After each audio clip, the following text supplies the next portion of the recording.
Before we start Word Lab 2, I want to go over a couple of things about Word Lab 1.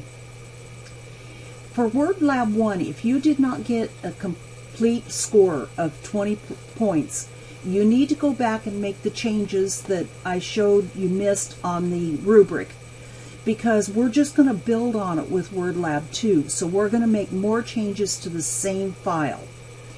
And speaking of which, before you start Word Lab 2, load your Word Lab 1 file in the screen, because that's what we're going to do, is we're going to use that to continue on. Then I told you in the last video that I would go over a little bit about Format Painter. And I want to show you an easy way to use that.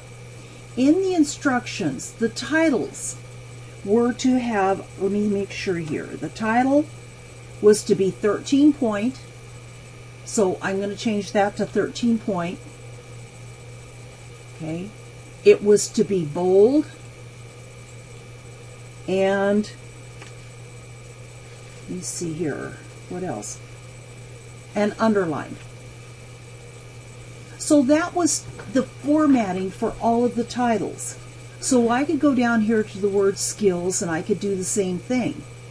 But instead of that, what I can do is click anywhere in this summary in the Word. The formatting is there. Go over here in the upper corner to Format Painter. And I can click on that Format Painter. Go down here and highlight the word skills. Oh, I didn't click it right. Click there in the Word where the formatting is correct. Click the word Format Painter. See how it's highlighted now? Go down here and highlight the word skills. There.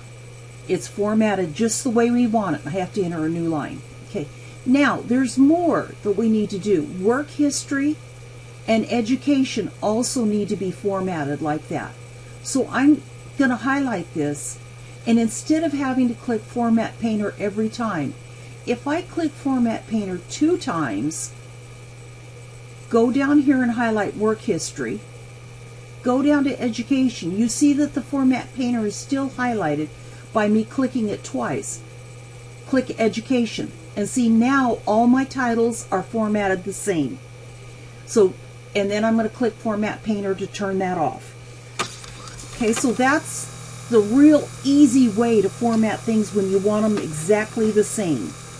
So that was one of the starts.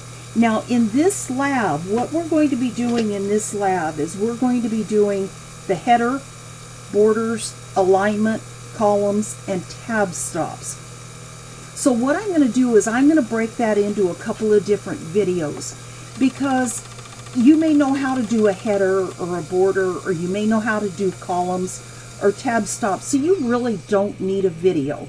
And that way too I can keep them real short and real small. Okay, so you'll see several videos that you can use, and just use the ones that you need. Okay?